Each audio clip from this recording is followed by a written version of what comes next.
Welcome to another edition of AAPC Social Hour. It is January 11th, 2023, our first social hour of the year. We are excited to be back with you. I am AAPC Alex from the national office. Today I have my friends Sandra Sapp and Becky Strom. Hey guys. Hello, good morning. Good everyone. Or good evening, or good afternoon for some of you. That's right. So I'm in Utah in suburbs of Salt Lake, and it's 11 a.m. I think, Becky, you're on the same time zone as me. Yes, in New Mexico we are, yes. All right. And then Sandra is like the other way east. So Yeah. It's just after lunch out in Connecticut. Yep, it's a little after 1. All right. Mm-hmm. And we have members joining us, just trickling in right now. Hey everybody, thanks for joining us on this fine Wednesday afternoon. Let us know where you're at, how the weather is in your area. It is crazy weather everywhere. Becky was just mentioning how windy it was in New Mexico. Isn't it always windy in New Mexico, Becky? I kind of feel always. like No, we're not like the Windy City as they call Chicago, but today for some reason we are getting the high winds. Okay. And in Utah, we had some snow in the Salt Lake Valley today, so that's nice. We need it desperately here. I know if you're in California, let us know how things are in your neck of the woods, because it sounds crazy there. I hope you're safe. Hope your homes are safe and your families are safe. Sandra, what's it like out in Connecticut? It's currently sunny. Yesterday was kind of cloudy. We normally have like cloudy weather during this time of the season, but today is beautiful out. Oh, nice. Which is not normal for us. Yeah. Nice.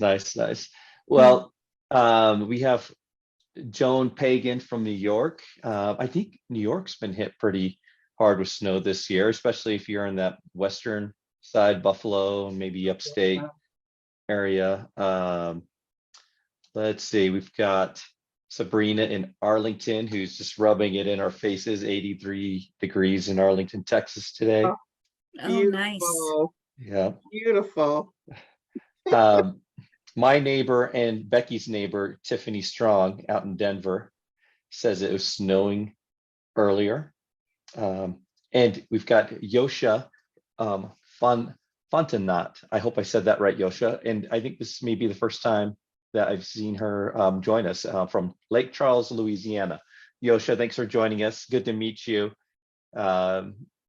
And we're just going to have fun getting to know each other and talk about what's happening at AAPC a little bit. Now, Sandra, we talked about this before going live. We have not had much interaction before, so this is really our first time getting to chat. So you work in Connecticut for Yale University? Yes, that is correct. Okay. And what is that like? It's quite nice. The culture is nice. You get a chance to mingle and meet different people. Even though everyone's gone through COVID with working at home, we still all collaborate through Zoom or through Teams. It's just like you're in the office. So it's actually wonderful. And currently, being on a hybrid schedule, I kind of can go in when I want to, or when I need to do things, or if I need to do a face-to-face with a provider, depending on that situation. But otherwise, I love it there. It's going to be 8 years for me in April. Now, I have to admit, when I hear Yale, Harvard, these Ivy League schools, I imagine very buttoned up, and all healthcare systems are very professional. But what's the culture like? Is it pretty loose and flowy, or is it more structured? Since COVID, a little bit more loose. Okay. Unless you're having a meeting, you do have to dress up the correct appearance. But as of now, we can go in with jeans, not anything with holes or anything in it or on your clothes. Like as far as, how some of the jeans have the rips and stuff like that. Yes. You can wear nice top with a jacket or a sweater. So very casual as of right Okay. now, if you have to go in. And if you have a meeting, of course, you should dress up. Even Yeah. if you have a meeting over Zoom, you have Okay. A like few that. weeks ago on AAPC Social Hour, we're having a moment of confession of who, when they do their Zoom meetings, where it has sweats on down below and is dressed up on top. Becky, do you ever do that? No, actually, well, today I have my sweater on, but I do have I do have my jeans on. All right. Well, Lori Reed from California. Hey, Lori, she's saying no rain today, but we've had a lot and expecting more. And what I've seen on TV looks pretty intense. I know they need the rain out there, but maybe not all at once. I don't know. Pamela Hendrick in Virginia says it's overcast, lovely 70 degrees, which is not normal for us this time of the year. And Taylor Berena says it's 40 degrees in Yorktown, Virginia. Now, Virginia is pretty close to Connecticut, right, Sandra? Isn't it? Yeah. Okay. Yes. All right. So it's about, would you say you're about that 40-degree range? Today we're about 40, 45 between, I'll say 45 and Bridgeport. I know I always check the weather in New Haven because that's where I work. It's Okay. about 49 there. So 40-ish, yeah. All right. When you go from super cold for a little bit and you jump into the 40s, you're ready to get your shorts out again. Yeah. But all right. Well, Beverly Johnson from Tennessee, I know she's going to be, well, Beverly, are you going to Healthcon? I hope to see you there at not Memphis, Nashville. And you guys, Becky and Sandra, you'll be there supporting Yes. NAB and the Yes. efforts. Absolutely. Have either of you been to Nashville before? I have. Okay. All right. And what is your favorite thing about Nashville? What do you look forward to about going to Nashville for Healthcon?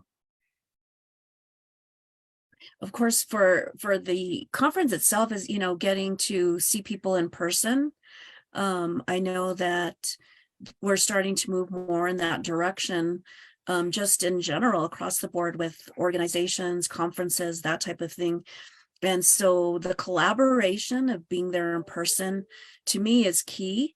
And you have that more personal, back and forth in communicating with others. So, of course, when we're there, any questions that anybody has, anything that we can help them with, give them guidance on, we are always, available and ready to help in any way that we can. So I am looking forward to that part of it. And of course, looking forward to going back to Nashville in general. It's been a few years since I've been there. Lots to see, lots to do. The Grand Ole Opry is there, close by to the conference hotel. And of course, lots of things to do in the city and in the town, and the music scene is big as well. So Becky, is there a place, knowing that you're going to be in Nashville in May, is there a place that you're like, I got to get back to this restaurant or venue or whatever that you're excited to check out again and revisit? Probably I would say the Grand Ole Opry would be fun. And then the Johnny Cash Museum was very cool. Right. I wouldn't mind going back to see that again. Okay, that's good. So put that on your list. Those who are heading out to HealthCon in May, it's getting closer. Sandra, tell us about what you love about Nashville. I've never been, so this is going to be my first time. Okay, awesome. Have you been to a HealthCon, Sandra? No, I only done the ones that we've done online, through the NAV or hybrid, or not, sorry, not The hybrid, virtual. online virtual ones. Yeah. Okay. All right. So I'm excited to talk to you after HealthCon in person to kind of get your perspective of, what the virtual experience versus the in-person experience. Yes. And yeah, that should be interesting because I know we try our best to create networking opportunities and bring that great energy that Healthcon in person always has to the virtual. And I think we do a pretty good job, but it's just another level in person. Face, yeah. Yeah. What did I'm you say, looking forward. Becky? Oh, absolutely. I agree. All right. Well, Brenda Wynn says, I love Nashville. I was there a few years ago for a healthcare documentation association annual conference. So hopefully we see you back there, Brenda. All right, we've got a few visitors here we're going to bring in here. Lee Williams and Renee Dustman from the national office.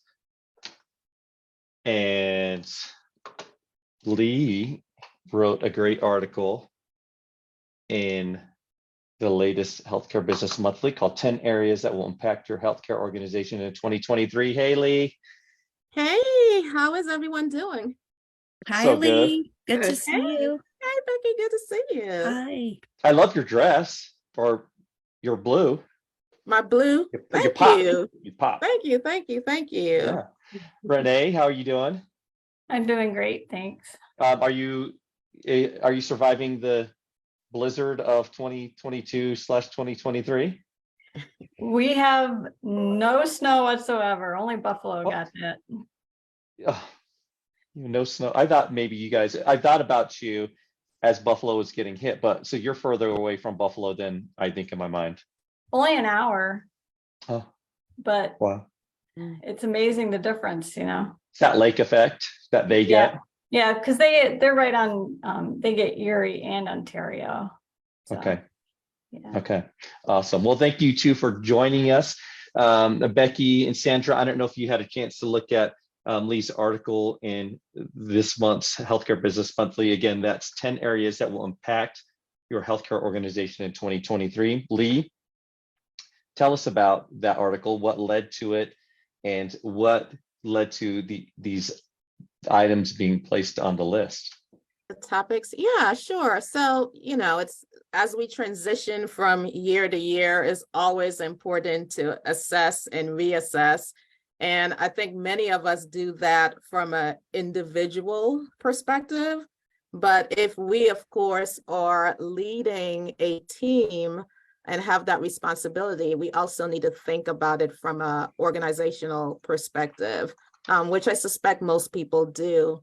So my thought was, what are the areas that are maybe most concerning, or at least should be at the top of the radar for organizations? And I decided to come up with these 10 things, understanding topics really, that it may vary from organization to organization, right? Depending on where you're located, the type of facility that you are, your patient population. One area may not be the same area as far as importance across every organization. But in this particular article, we looked at topics like risk adjustment, which is always a huge area for many organizations and the impact there. We also looked at COVID and the pandemic and just how that impacted organizations. That one, of course, went the gamut, right? Everyone was impacted with that.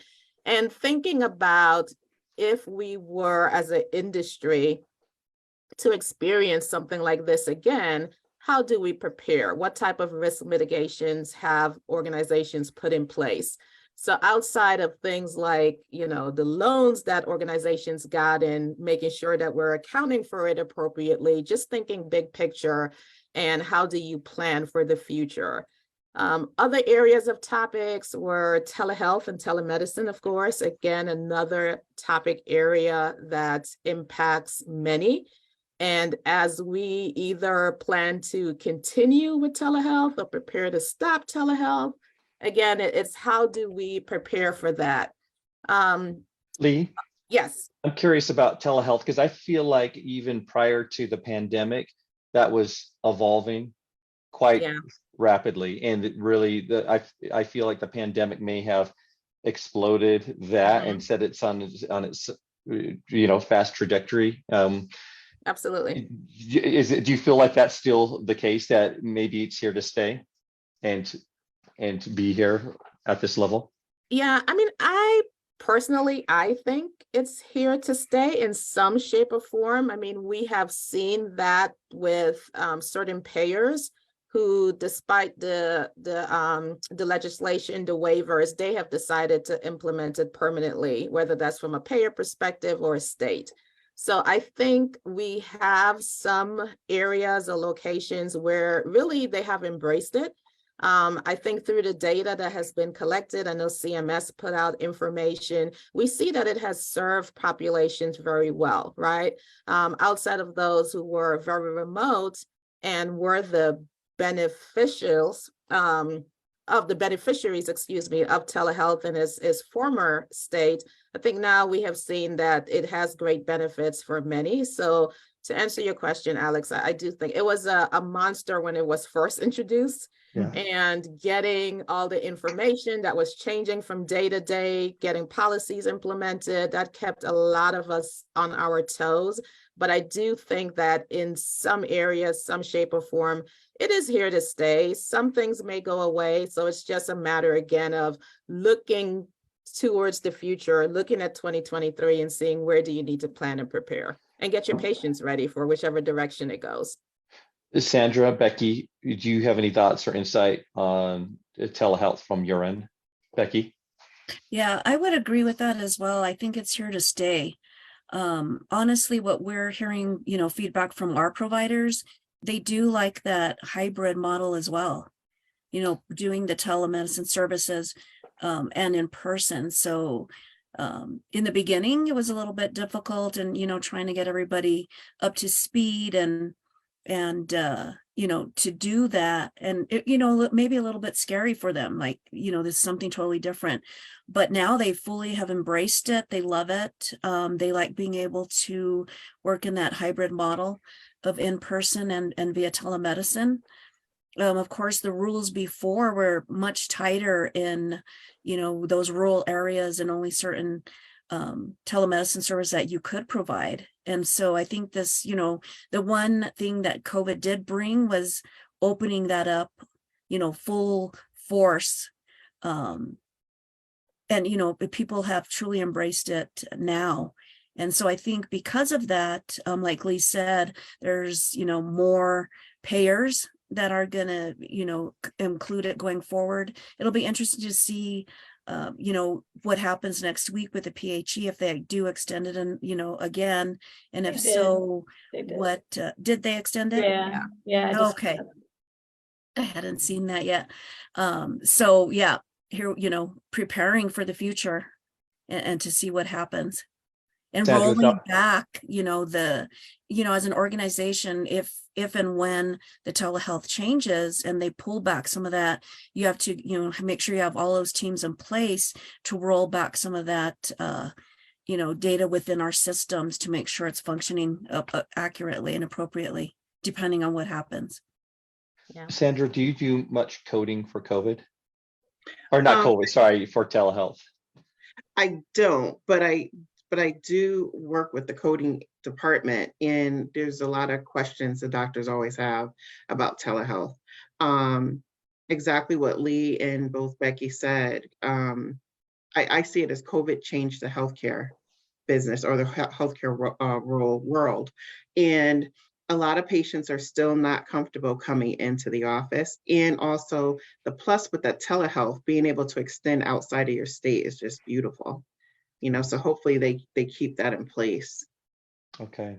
Let us know in the comments if for our viewers, let us know how coding for telehealth has affected your facility or practice, and how you've overcome those challenges or what questions you may have. We might be able to answer them here. All right, Lee, sorry to interrupt you on that telehealth. It just seems like a big one.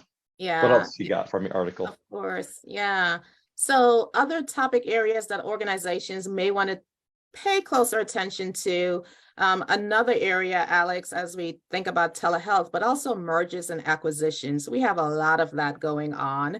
I think in the last decade, we have seen so many hospital organizations purchase independent physician practices. We also see now the larger pharmaceutical companies or pharmacies like CVS and Walgreens, right? We have Walmart who's penetrating the healthcare space. So there are a lot of mergers and acquisitions. And with that, it's also important to think about some of the differences, outpatient versus inpatient, what rules apply in what settings to ensure there isn't overlap, to ensure providers understand their contracts and things that they probably were able to do in an outpatient setting where they had more autonomy, they may not be able to do in a hospital organization. So just thinking about some of the dynamics there would be important. Health equity is a huge one. And I know a lot of our members have been reading up and getting exposure to social determinants of health and how that impacts patient care and patient outcome. CMS has a lot of initiatives. I think they have 8 for this year around health equity. So thinking about, again, as an organization, how do you roll in health equity into customer service, into patient care, and perhaps even being able to provide more education to patients, meeting them where they are for patients who have difficulty with transportation or food insecurity, those kind of things. So I think that is an area also that organizations need to be aware of. Training and education. As an AAPC employee, that's important. And when COVID hit, I think a lot of organizations obviously felt the financial impact very early. And when you look at budgeting, education seems to get smaller and smaller and smaller. Becky and Sandra may be able to speak to this based on their experience, but it's very important that organizations keep training and education top of mind, because that is going to help support a healthy revenue cycle. That is going to make sure that we are compliant in our offerings and that we're not paying back monies, right, when we are audited. So I do think organizations need to pay attention to that. Come to AAPC for training and education. We are a leader in that aspect. So thinking about, again, not necessarily these topics specifically, but any area within your organization that you probably need to pay a little closer attention to, and then building some strategic goals around those areas, start planning to ensure that you have the most successful organization going into this year and beyond, I think is important for everyone in the industry. Yes, well said. One thing that you spoke of earlier, Lee, and I'm going to read this quote from the magazine, just going back to COVID. You say all health entities should perform internal audits for COVID-19 related activities, including telehealth services, certification, and COVID-19 testing. Do providers, Becky, Sandra, are you seeing effects of coding for COVID affect your office? I know it's continually evolving, because Renee and I have this graphic that is always, it's constantly being updated with new codes. Becky, Sandra, what are you seeing on your end? Yeah, absolutely. That's one thing that my team does and stays on top of is, I mean, when this first hit, obviously in 2020, it was like changes constantly, updates constantly, you know, all of the above, policies, procedures, regulations, guidelines, you name it. Everything was happening quick and swift, and, you know, updating all of we are on Epic. So all of our Epic systems, making sure that we're able to capture all of that, do education and training to our providers on how they're supposed to document, how they're supposed to bill for these services. When they changed, you know, descriptions from being able to do this for new and established, and not just established patients. So all of those things, my team did education with all of our providers, all of our coders. We did audits on all of those areas with telehealth. We continue to look at those areas as well when we do our monthly audits to make sure those are done correctly. Of course, constantly educating, training on any updates. My team right now is doing all of the 2023 updates You know, whether there's new changes with diagnoses code, like you mentioned, the SDOH, there's a lot of new diagnoses codes that came out. And so educating our coders and providers on all of those, you know, and how they apply in the different settings. So it is a constant training and education that we do, as well as auditing and making sure that we're doing those accurately and appropriately and pair specific, because some pairs require different Mhm. modifiers. So Yeah. we have to understand all that as well. Yep. I ditto exactly what Becky just mentioned. For us at Yale, that's like huge for us. We do like random audits. So there's many departments at Yale. I work in the Department of Pediatrics. So what they normally do for us, especially during COVID and all the changes and the policy changes and different reimbursements, those type of questions and things like that would come up from the providers, but they would do random audits and just pick, you know, random charts across all specialties. And that enforces education. We have education sessions all the time from coding and billing. We have it with compliance. So it's constant. It just never stops, never stops. And when there's a change, we try to hopefully be ahead of it before it hits. But sometimes that can be difficult depending on, you know, what's going on. And like right now with pediatrics, we had like a surge. I think it just ended about maybe 2 weeks ago, where overflow of patients. So that documentation and making sure during a point like that, when we have a surge, making sure the doctors are staying on top of the documentation. So the audits will now increase because of that, just to make sure everything is captured and nothing's missed. Yeah. Awesome. Thanks for sharing, Sandra and Becky. That's insightful. It's great to get a perspective from inside the facility. Lee, thank you so much for talking about that article. I have more questions for you, not related to your article, about your email you sent me, and we're going to talk this out live. Oh, okay. So, but hold on. Renee, you had your eyes in every nook and cranny of the January Healthcare Business Monthly. What caught your eye this month? Actually, it was for personal reasons. I like the closing the coding gap for annular defects, just because I've been having back problems, and I found the article very interesting. It kind of explained a few things that I hadn't read elsewhere, you know, like on the typical Mayo Clinic sites and all that kind of stuff. And so I definitely read that very closely. And that's by Michelle Morningstar. All right.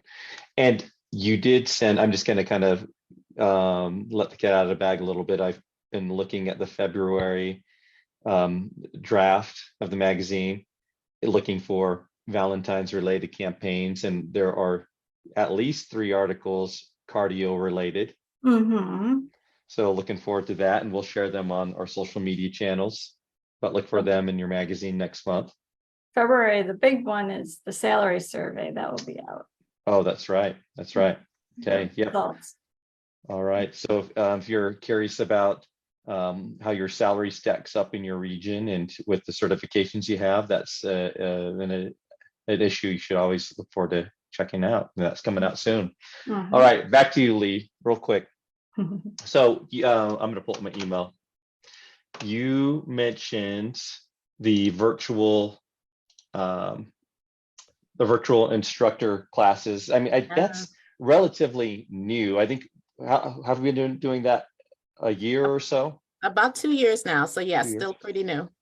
And explain what that is for those who are watching, because our training previously was pretty much on your own, and you had someone that you could email or write to in the Blackboard system to get questions answered. Tell us about the virtual instructor program. Yeah, so we have built, it's our virtual instructor-led training program, and the difference between VILT and our self-paced distance learning offering is that students are able to be in a class setting virtually, one time per week. So it's instructor-led. We have a great number of instructors. I think I'm up to 62 for our faculty, industry experts, people who are top of their game. So students can enroll in one of our courses. We offer 7 totals: CPC, CIC, CPB, CLC, CPMA, CRC. I know I went through that very quickly. And then also fundamentals of medicine. But the courses run anywhere from 8 to 16 weeks, just depending on the certification. Again, the students meet one time per week virtually via Zoom. And the instructors are able to facilitate instruction. They go through, much of the program is still independent, right? So you have coursework, you have quizzes that you have to complete, chapter exams. But we have had such great success with this program. Students fare very well on our certification exam compared to others, anyone who takes our exam. So our students fare really, really well. We have a great program. We have great support with our teaching assistants. So yeah, what you got from me was we are having a celebration. So the students who completed the course successfully, all their assignments, they scored the way they should have. We are going to have a celebration. So everyone should have gotten their invites if they fell into that criteria. And that's a way for us to celebrate our students and their achievements. Many of them have taken the exam, so they're now credentialed. We have some who have already gained employment. So we are very proud of the program and the successes the students have. And I'm just honored to be a part of that team. All right. Well, Lee, you'll love to hear this. Brenda Wynn just posted in the comments. I don't know Brenda, but she says, I just went through the VILT CPC course and enjoyed it so much. I Awesome. liked having someone I could actually see virtually and ask live questions. Yeah, and that's what the students enjoy, rather than being totally independent. Even as you stated, they can email the coach, but it's nothing like having that one-on-one interaction or even a class interaction where you're in a group with other students all working towards a common goal. So happy to hear Brenda enjoyed the experience, and definitely check us out. Information is on the website, so they can go and access instructor-led training through AAPC. Lee, are we doing this for certifications other than CPC? Yeah, if they can, yes. The party, that is that question, or the program offering? Oh, no, just like if is there virtual instructors or instructor-led for CPB or Yes. COC? Okay. Pretty much our core credentials. So again, CPC, COC, CRC, CIC, CPMA, and CPB. Okay. Mm-hmm. Patty Bassa, someone I know and see in our social media communities. Hey, Patty. She says, I love the idea of the virtual course with live instructor. Can any CPCI get involved with this? So Lee, do you, how do you find these instructors to lead these students? So I don't think the job posting is up anymore, because Okay. I think we've met our quota, but we grow so much. I would say just keep checking back on the AAPC website, the career page.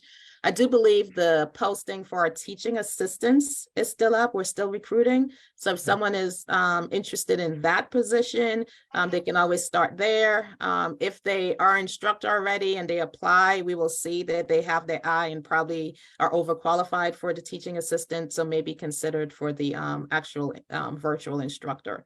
So Okay. have that individual just apply to the TA link. Good to know. So Patty, keep your eye on our website. If you go to aapc.com, scroll all the way to the bottom of the homepage, and there's a list of menu links at the bottom.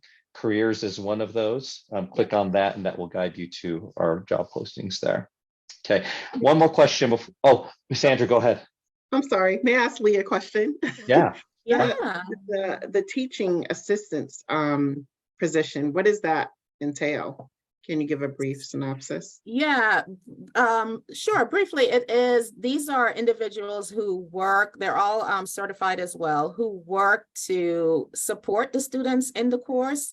So think of it like a teaching assistant at a regular college in a smaller capacity, right? So students who need help, they need extra help. So they may offer tutoring sessions.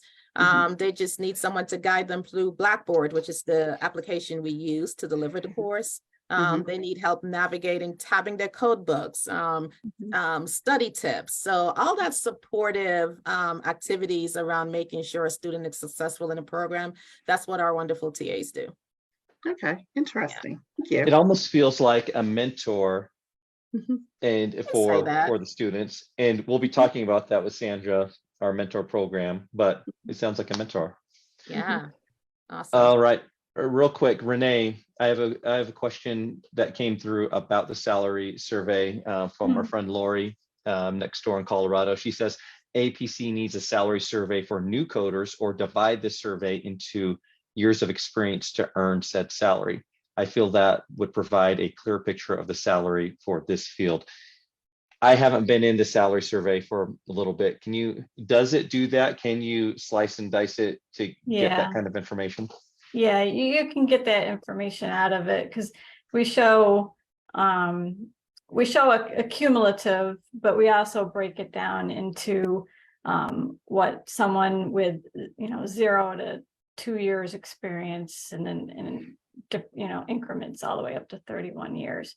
So you can kind of, and then we have a history of it because we've been doing this for about 15 years. So you can kind of gauge how much you'll earn incrementally throughout your career. Okay, awesome. So take a look at that. We do have the salary calculator on our website, and if you just search for that APC salary calculator, and I'm sure that will allow you to update it by region, certifications, and different different parameters.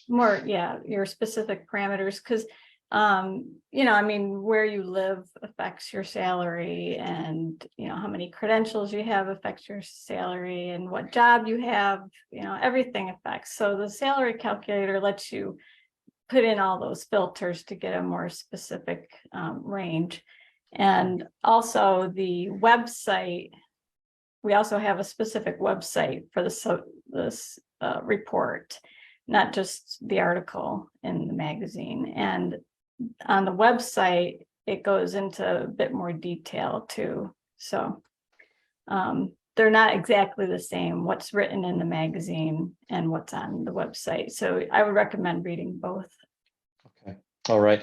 And again, you can find that on the website if you just search in your search engine, APC salary calculator. I think that will pull up the page. I tried that the other day. And I would imagine that the new data we're working on getting that into the calculator. Yeah, the website should be updated hopefully by the end of next week. Awesome. Okay. All right. One more real quick, you guys. So Beverly Johnson and Lady Martinez, they're watching, and they were saying earlier that our boss is on here. Who is that? So Beverly and Lady are two of our remarkable TAs. So yeah. So while they're on, if people have questions, I'm sure they can chime in and answer some questions about the program. But yeah. All right. And I am interviewing Beverly this week for an IM AAPC interview. Awesome. And we'll get that up in the coming weeks. But yeah, looking forward to getting to know her better, and maybe she can share a little bit about her experience as a TA. Absolutely. And Alex, if I can add to what Renee was talking about, the salary survey, I think it's very important. And it's awesome that AAPC puts this out. For people who are out there who probably need to negotiate their salary, it's when you go to the Bureau of Labor Statistics, coder isn't listed, right? So I think they have like medical technician. The rate is a lot lower than what coders make. So many years ago, from my coding team, I used this as a resource to take to HR to renegotiate salaries and bring it up to market rate. So definitely, I want the members out there to know that it's not only looking to see where you fall, but if you feel that you are not where you need to be, or your department isn't where it needs to be, as an authoritative source, it is something that you can leverage to perhaps renegotiate your salary. So just something to keep in mind. Yeah. Yep. Use it as leverage. Mm-hmm. Mm-hmm. You deserve more money. Go get it. Okay, Lee and I need to figure out how to talk to Bevan about that. Renee too. So we'll talk about that That's offline. funny. No, no, just teasing. All right. Hey, Lee, Renee, thank you so much for being with us. Yeah, let me just, one more plug, Yes. right for HBM, right for Healthcare Business Monthly. Absolutely. We accept external submissions. So all that stuff everyone's learning out there and all the changes, share it with your peers, right for Healthcare Business Monthly, and we give CEUs for that. Yes. Yep. You don't have to be a seasoned writer. It could be your first article. Renee and her team are amazing. If you have an idea that may not be specifically coding, we write about yoga and working at home. We write about being interviews and finding jobs and your path to being a coder, the whole thing. So if you have an idea, even an inkling, go for it. Yep. Thank you. Okay. All right. Thanks, Lee and Renee. You guys have a good day. Thanks. Take care. Bye, Becky. Bye, Sandra. Bye. Bye. All right. So we have some good comments, you guys. First off, Lisa, hey, thanks for joining us. Lisa Boyd, she was able to hop in for lunch. I think that's many of you. Tanya Rowley asks, I have a general question. Can we earn CEUs for joining this meeting? This is not a CEU meeting. This is a feel good, connect, hey, what's up kind of meeting. So this is not a CEU meeting, but hey, we hope you hang out with us anyways, Tanya. Hopefully you've heard something valuable so far. Maritza Sanchez says she took her exam twice in 2018, and she says she thinks on her last one she got a 60, so she's close. She's getting close to passing. She said she'd like to try again, and we hope that you do. Maritza, let us know if you have any questions about it. It's changed a little bit since 2018. The time that there are fewer questions and the time has dropped a little bit, but you just want to check out the format, maybe pick up a study guide or practice exams to sharpen your saw before taking the exam again. Can I comment to that, Alex? Yes. Just a comment for her is look at the areas where she was weak at on the exam, and then go in the coding book and look at that area, and focus on those areas or that one particular area. That usually helps. I know I've recommended that to students before. I love that. And in fact, you could still get access to those areas of study from your previous exams. Just contact our customer service department and they can help you out with that. And that should set you on a good path there. All right, let's see here. So we talked about mentorship and how TAs, the teaching assistants, help our students in a mentor fashion.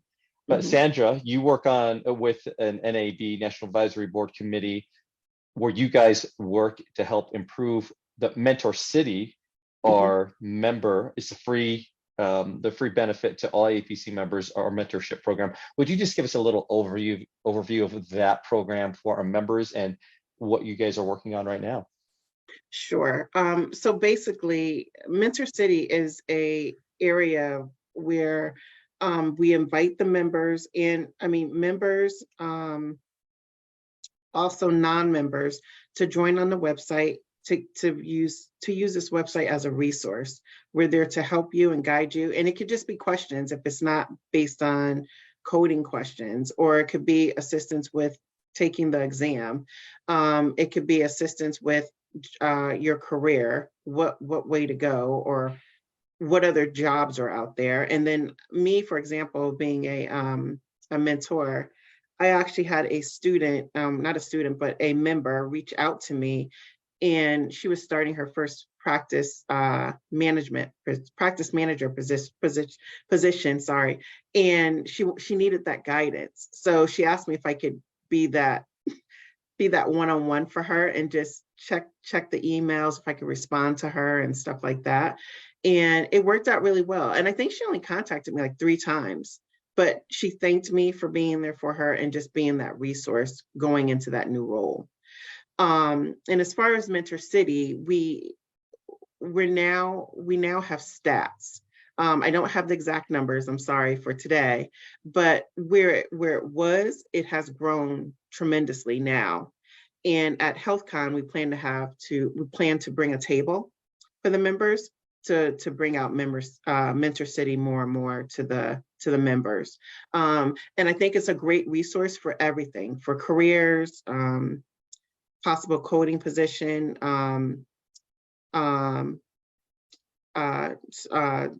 just general about coding overall. If you have questions, it's a good spot to be a member of. And also, a lot of the members we notice have grown because they have interest in having a actual mentor reach out to them. I think that was a problem in the past a little bit, but now, I mean, we have open arms. We have more than open arms. We're willing to help anyone, especially in regards to what Lee had just mentioned, to the program for teaching for the student. Sandra, can I give you a few scenarios because I think we have a wide variety of viewers, from those who maybe are seeking a path in healthcare and medical coding, to those to students, to veteran coders, and veteran coders who may be thinking about another path, like Sabrina, who's thinking about jumping into the CPMA credential. And we'll get to your question, Sabrina.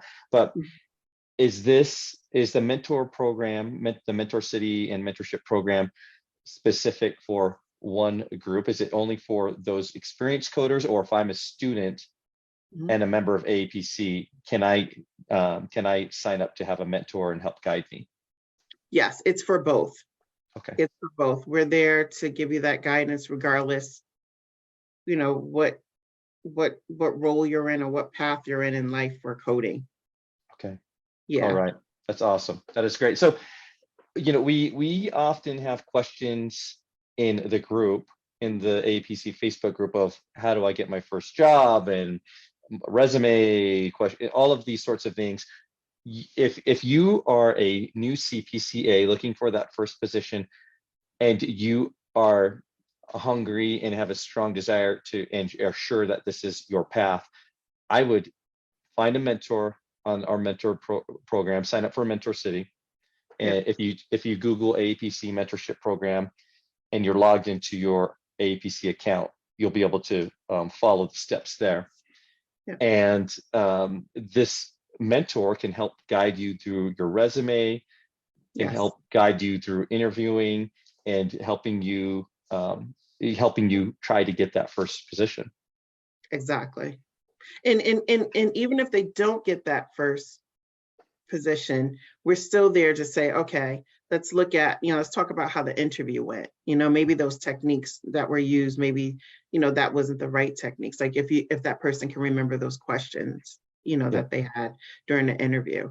And nowadays we're finding too that a lot of employers, and I'll say Yale is, and I'm pretty sure other places are, but they're looking for keywords based on that job description to be within that resume. So when they go to filter for resumes, they're looking for those key words that they gave in that job description to be within those resumes. So that narrows down, how many that they're going to look at. And then they're going to narrow it down again, filter it down again to maybe another word. So it just depends on, that job that they're applying for. And I'd imagine that we match the mentor or the mentee with someone who is a good fit. Like if just going back to Sabrina, who's looking into becoming a CPA or CPMA, we would connect her with someone who is a CPMA and does auditing. They give her guidance in that field. Is that right? Right. And if she feels that the current mentor is not a good fit for her, she can always, talk to the mentor about that, and then they can say, hey, I know someone else that's a better fit for this, to have further discussions, or did very well in this area. Let me connect you with that person. Okay. Lori Jaramillo, thank you so much. She's amazing. She put the link into the comments to the mentorship program. So go ahead and click there. Becky, do you have any experience with the AAPC mentorship program? So not personally myself, but other than pretty much the same thing like Sandra's saying, guiding those people to go there, and get their questions answered. It's a really nice place to go. I've had some of my employees actually go in there. I have one employee now that is actually also acting as a mentor, and so to me, I think they get that valuable information back and forth. I mean, someone who's been in the field for a long time, working with someone who hasn't, it brings back that perspective of when you were there and how you got to where you're at right now. And so, leading them along that pathway and helping them give that guidance, I think is very key when they're assigning the right person to those people. Awesome. I love that. And, just so our viewers know, we also have IMAPC interviews on our YouTube channel. We have a playlist with all of those. And I hope that they inspire and maybe guide people down paths as well, whether it's someone looking to get into the career or maybe someone struggling with their studies, and them seeing that you're not alone. Everybody's path is different. And I think signing up for the mentorship program is just another tool to help you get where you want to be. Definitely. So, all right. Well, that is great, a great resource. I hope you, wherever you are in your career, either maybe seek to be a mentor, because we can always use mentors and those who are willing to share their knowledge and experience with up and coming coders or experienced coders looking for a new path. Sabrina, I'm gonna hit your question now. So Becky, Sandra, this is gonna be best for you guys. She asks, I'd like to eventually be a CPMA. Should I work as a CPC for a period of time before attempting that? Do you feel like there's a number or years of experience that someone should have as a coder or CPC under their belt before stepping into the CPCMA or CPMA role? I would say yes, definitely. So my team actually consists of CPMAs.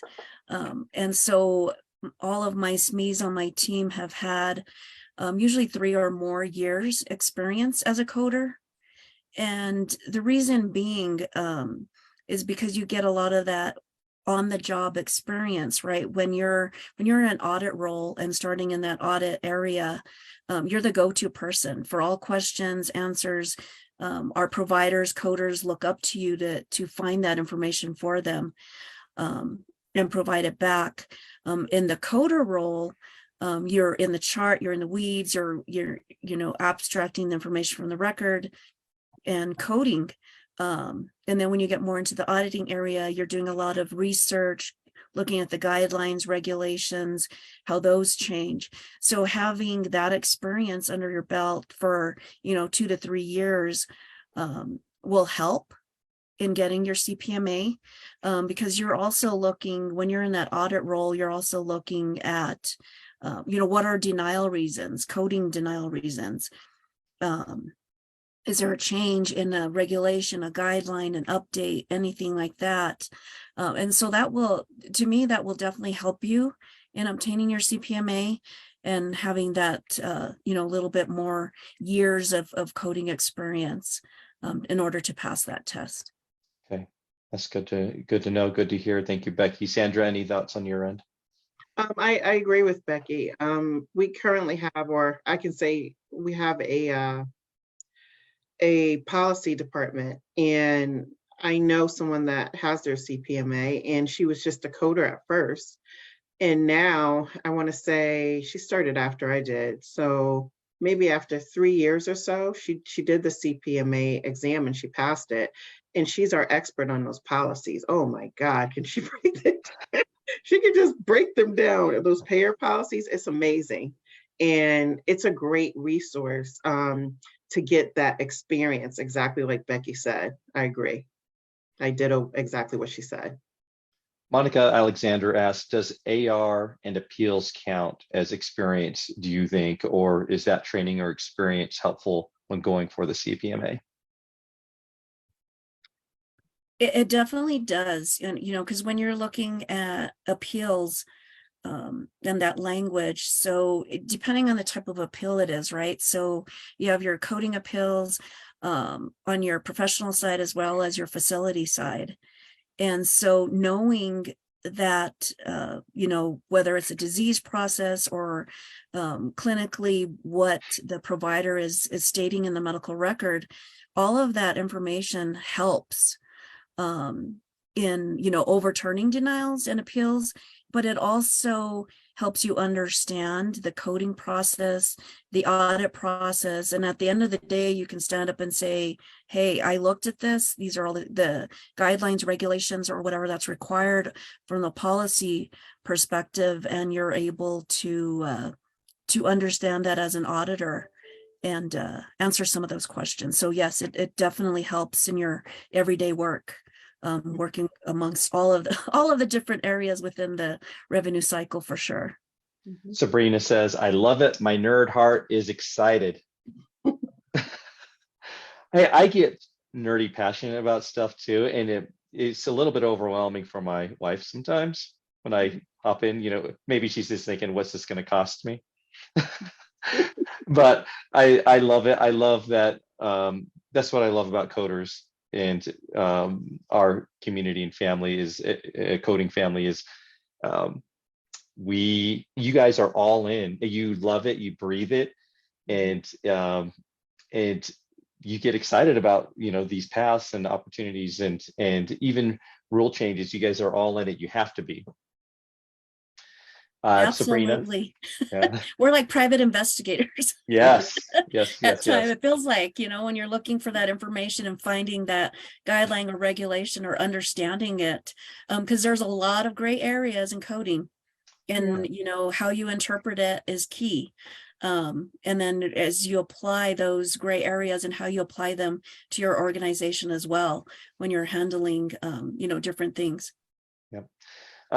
One thing I love about this industry is many people, most through AAPC anyway, start as CPC, start as a coder, but there's so many different paths. Auditing is one of those paths, and there are limitless possibilities. Educator, auditor, compliance. There's so many things to keep it interesting and help fulfill your need to learn. Emily Aguirre says, I still have 20 books. I need an update so bad. Yeah, you do, Emily. It's about time. Lots of code changes since then. We have Brenda, going back to Brenda. I used the 2022 medical code books for the CPC course. How much of this year's coding books will be on the exam? So I'm guessing, Brenda, you're saying you have 2022 books. Can I use 2023 books, or can I use those books on the 2023 exam? So you can. That is allowable. I don't know, and we don't really say how many questions are updated to 2023 or how that will affect the exam. I'm going to say this and answer this in a few ways. One, we strongly encourage our examinees to use current year code books. And I know it's tricky for those who have past year's books.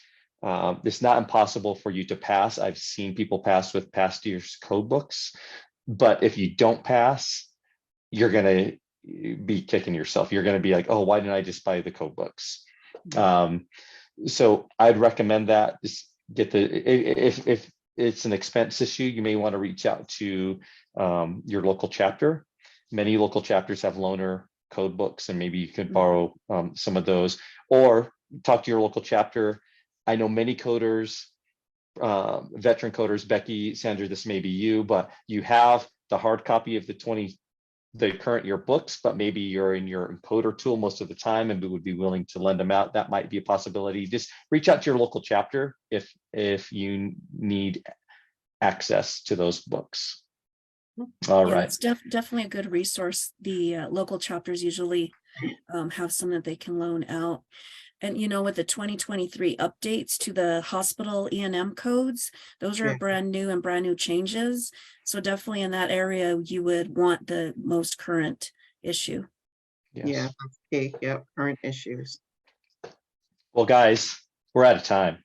We did it. Oh, wow. Yes, that flew by. Everybody who has been watching, we thank you so much for your questions and your feedback. So much love for you in the comments, Becky and Sandra, for all the information you shared and your help to everybody watching. If you're watching and you're starting your journey or a student, stick with it. Hop in the AAPC Facebook group and to ask questions there. We'll be back on. Well, I'll be back on with 2 different co-hosts in 2 weeks. Becky, Sandra, we'll see you again. Mhm. We'll have you on Absolutely. again. Definitely. And Sandra, it's so good to meet you. You too. You Thank bet. you, Becky. You too. Thank you so much. And we're always here to help everybody and reach out to your NAB members if you have questions. We're here to help. Hey, Becky and Sandra, are you guys on LinkedIn? Yes. Yes. Okay, so I would recommend if you're watching this, connect with Becky and Sandra on LinkedIn. And Absolutely. just build those relationships, and maybe they can help you down a path that you didn't expect. Definitely. Absolutely. We're here to help you. Okay, And Becky, I am Sandra. on Mentor City as well. Okay, Yes. awesome. Okay, Mentor City, get in there. Becky, Sandra, stick with me just for a minute. Everybody else, thanks for watching. This will be this broadcast will live on our Facebook page. It will also be loaded up to our YouTube channel shortly, as well as our podcast feed. Thanks for joining us, and we will see you in 2 weeks. Bye, everybody. Bye. Thank you, everybody. Bye.